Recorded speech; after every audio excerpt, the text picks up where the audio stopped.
কইরা দাদু, এবার বিয়ে না করাইলে আমি শেষ। কিরে পাগল, তোর আবার হইছে? আরে আরে দাদু, তুই বউ নিয়ে কি করবি? সত্যি কথা বলো তো। দাদু, তোমার বুড়া বয়সে বউ লাগে আর আমি জোয়ান, আমার বউ লাগে না? আমার রাতে হিসু বলে ভয় একা যেতে পারি না। তোকে বিয়ে করাবো, কিন্তু কামাই করে খাওয়াবি কি? দাদু, আমার খাবার লাগবে না, আমার শুধু বউ লাগবে। ঠিক আছে নাতি, চল। আর বউ যদি রাগ করে? আমি হাসি দিলেই সব ঠিক।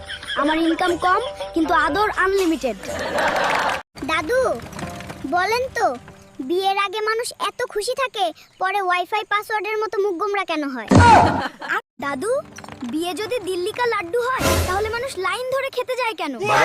এই প্রশ্নের উত্তর দিলে আমার 30 বছরের অভিজ্ঞতা নষ্ট হয়ে যাবে। দাদু, বিয়ের আগে সবাই বলে বউ এলে জীবন বদলে যাবে, কিন্তু কেউ বলে না কোন দিকে বদলাবে। আর একটা বলেন তো দাদু, সংসারের শেষ কথা আসলে কার? স্বামী বলে তার, নাকি সে শুধু মনে মনে ভাবে?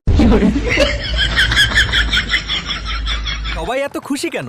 আসল পরীক্ষা তো আজ থেকে শুরু। বিয়ের ছবি সুন্দর হওয়া জরুরি, কারণ পরে এটাকেই দেখে সাহস নিতে হয়। ওরে, ছোট বড় তো অনেক অভিজ্ঞ। বিয়ে মানে শুধু মিষ্টি খাওয়া না, মাঝে মাঝে চুপ থাকাও বড় ট্যালেন্ট। ভাবিরা, তোমরা এত সুন্দর সাজছো যে ফুলগুলোও আজকে চাকরি হারাবে। এত হাসতেছো কেন? আমি তো এখনো গিফট চাই নাই। ও মা, ছোট বরের কথা তো একদম সিনেমার হিরোর মতো। বয়স ছোট কিন্তু ডায়লগ বড়। বিয়ের আগে বউ বলে তুমি কি খেয়েছো, বিয়ের পরে বউ বলে বাজার থেকে ডিম আনছো, না আনলে ভাত নাই মা।